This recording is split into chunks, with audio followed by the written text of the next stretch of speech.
왜 쉽게 가나 했다? 근데 이게 딱 요약을 해보면 피보험자가 상해 또는 재해 원인으로 사망했다는 사실을 입증하기 어려운 거잖아. 사망 진단서에 미상이니까. 맞아. 그럼 거기에 고혈압도 있었고 고혈압으로 인해서 의식을 잃어서 사망했을 수도 있다라고 보험사는 100% 얘기할 것 같다 내 생각에. 맞아. 그치? 네, 안녕하십니까. 부부손해사정사입니다. 내가 너한테 사례를 하나 좀 얘기를 해보려고 하는데, 이 사람이 죽기 전에 이제 고혈압 진단이 있었거든. 근데 이 사람이 원래 이제 도시에 살다가 귀농을 하게 된 거야. 그래서 귀농해서 이제 농사를 지으려고 이제 경운기를 샀었는데, 몇 년 좀 했었겠지? 근데 다시 서울로 올라오게 된 거야. 그래가지고 그 경운기도 이제 서울 쪽으로 이제 갖고 왔는데, 그게 이제 서울의 도심지에 있는 아파트가 아니라 서울 근교의 좀 전원주택 이런 데에 살았었나 봐. 그래서 그 경운기를 운전하다가 어떻게 운전이 잘못돼가지고 그 경운기랑 그 벽에 깔린 상태로 이제 죽었거든. 요거에 대해서 조금 이제 분쟁이 있었던 사례를 얘기를 해보려고 하거든. 근데 이건 좀 간단해 보이는데? 이게 깔려서 사망을 한 거면 상해사망보험금이나 뭐 재해사망보험금이 당연히 지급돼야지 이런 거. 뭐 그 사실관계만 보면 이제 그렇게 되기는 하는데, 처음에 내가 통화를 할 때 이제 보니까 이분들은 그런 사실관계를 얘기를 해줬고, 본인들이 갖고 있던 그 사망진단서를 보면은 사망진단서의 그 사망 원인이 그 뭐 깔렸다 뭐 이런 내용이 기재가 되어 있던 게 아니라 미상으로 기재가 되어 있었던 거야. 그래서 이제 나한테 이제 상담을 했던 거지. 왜 쉽게 가나 했다? 근데 이게 딱 요약을 해보면 피보험자가 상해 또는 재해 원인으로 사망했다는 사실을 입증하기 어려운 거잖아. 사망 진단서에 미상이니까. 맞아. 그럼 거기에 고혈압도 있었고 고혈압으로 인해서 의식을 잃어서 사망했을 수도 있다라고 보험사는 100% 얘기할 것 같다 내 생각에. 맞아. 그치? 근데 병원에 어차피 119 타고 갔을 거 아니야. 그럼 119나 아니면 그 가족들이 병원에다가 경운기에 깔렸는데 너무 위험해 막 뭐라 얘기했을 거 아니야. 근데 왜 미상으로 적었대? 그러니까 일단 이 사람이 발견 당시에 그 호흡이 되지를 않아가지고 병원에 이송을 했을 때도 뭐 호흡이 안 되니까 어떤 검사나 막 이런 거를 시행할 겨를이 없었던 거지. 그러니까 사망 원인을 명확히 밝히지 못했지 않나, 그렇게 생각이 들기는 하거든.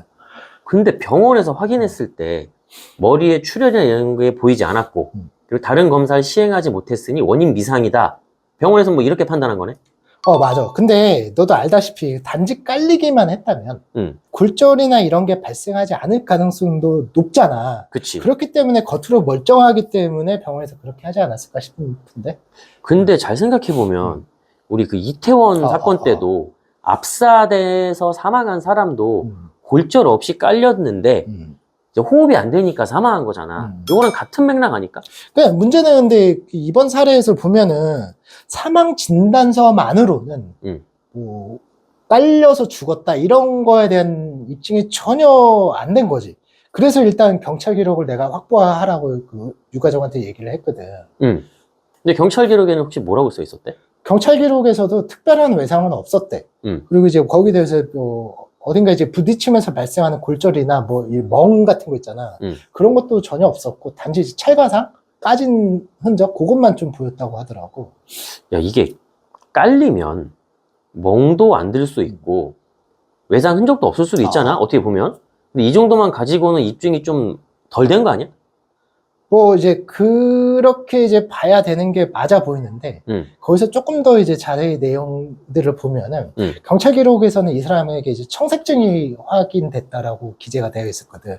요게 굉장히 중요했던 부분이었어. 청색증이 뭐냐? 그러니까 그 입술이나 뭐 얼굴 아니면 손가락, 발가락 이런 데가 이제 파랗게 변하는 그런 증상들을 말하는 거거든. 근데 이게 언제 발생하냐면은 호흡이 안 돼가지고, 헤모글로빈인가? 그게 이제 혈관 끝까지 가지를 못해가지고, 그래서 이제 파랗게 변하는 걸 가지고 청색증이라고 하는 거지. 그럼 뭐 이거는 깔려서 호흡이 안 되어서 사망했다. 뭐 이렇게 생각할 수도 있을 것 같은데? 상해사망보험금에 관한 입증은 이루어졌다라고 나는 보이거든? 근데 또 만약에 보험사는 이런저런 핑계를 또 이제 댈 수도 있을 것 같은데? 뭐 그런 핑계를 일단 우리가 관련 자료를 이제 맡기는 했는데, 그렇지만 상해는 인정한다. 근데 우리는 보험금을 깎아야 된다라는 주장도 하긴 했었어, 보험사가. 말도 안 되는 소리냐, 이것도. 그러니까 왜냐하면은 이 사람이 경운기를 운전 중에 이제 사고가 발생을 했잖아. 근데 이제 보험증권은 이 사람이 가입 당시에 그 사무직으로 이제 가입이 됐었는데, 농업은 사무직보다 사고 발생률이 높잖아. 그치. 그리고 이제 보험사 주장은 농작업을 위해서 이제 경운기를 운전하던 중에 사고가 발생했기 때문에 그 급수에 따라서 보험금을 삭감을 해야 된다. 이런 주장을 했던 거지. 요거는 맞는 것 같다. 보험 가입 후에 직업이 변경되면 이제 알려야 되는데 알리지 않은 상태고, 이제 농업에 사용되는 경운기 그 운전하다가 이제 사고 난 거니까 보험사는 그걸 당연히 중요하게 받겠네. 근데 이것도 우리가 충분히 주장을 해가지고 문제없이 해결을 했을 수가 있었어. 이걸 어떻게 하냐? 그러니까 이제 왜 그러냐면은 그러니까 이 사람이 뭐 도심지가 아니라 그 도심 근교의 전원주택에 이제 살고 있었는데 그게 이제 원래 시골에 있던 거를 이쪽으로 옮겨온 거란 말이지, 경운기를. 근데 이 사람이 농사를 안 하니까 그 뭐 당근이나 뭐 중고나라나 뭐 이런 데에다가 이 경운기를 팔려고 올려놨었대. 근데 거기서 이제 팔리지 않고 있어가지고 그냥 보관해두기가 그러니까 본인의 그 차량 있잖아. 화물차였거든. 그 화물차에다가 이제 그 경운기를 실어놨던 거야. 근데 그날 사고 당일날 갑자기 이분이 원래 그 귀농했던데 그쪽으로 내려갈 일이 있어가지고 경운기 싣고 거기까지 운전해가지고 가기 그렇잖아. 그치. 그러니까 거기서 경운기를 내리던 중에 이게 운전미숙으로 해가지고 이제 깔려서 죽어버린 거지. 즉 일하던 중이 아니었던 거지. 그런 부분을 이제 보험사한테 주장을 해가지고 결국에는 우리가 이거 일과 사망과는 관계가 없으니까 보험금 깎을 수 없다라고 해서 보험금 전액 다 지급받았던 거지. 이야, 이건 좀 대박이다. 근데 뭐 겉으로만 보면 조금은 이제 뭐지 뭐 이런 생각을 할 수도 있는데 뭐 관련 자료들 잘 찾아보고 그다음에 실제 사실관계도 이제 잘 찾아보면은 이 내가 말했던 그 경운기 사용 여부에 대해서는 경찰 기록에 그 유가족이 진술한 내용이 있었기 때문에 그걸로 이제 직업변경 통지 의무를 막을 수가 있었던 거고, 더군다나 이제 그 어떠한 외상은 흔적은 없었지만 청색증이 나타났기 때문에 이거는 압사했다는 거거든. 그치, 술 모신 건데. 그렇지. 그래가지고 그런 부분을 주장해가지고 보험사한테 상해사망보험금 전액을 지급받게 된 그런 사례지. 그러니까 어쨌든 저희가 이제 항상 얘기하는 거지만 사망진단서 내용이 굉장히 중요하기는 합니다. 근데 그 사망진단서가 아주 결정적인 게 무조건 100%는 아닙니다. 왜냐면은 그와 관련된 다른 관련 자료들로 그 사망진단서의 내용이 좀 뒤바뀔 수도 있으니 그런 내용을 꼭 참고하셔가지고 보험사한테 보험금을 청구하시기 바랍니다. 저희가 준비한 내용은 여기까지였고 도움이 됐다고 한다면 좋아요, 구독, 알림 설정 부탁드리고 도움이 안 됐다고 하더라도 다음 동영상에서 분명히 도움 될 테니 좋아요, 구독, 알림 설정 부탁드리도록 하겠습니다. 예, 감사합니다.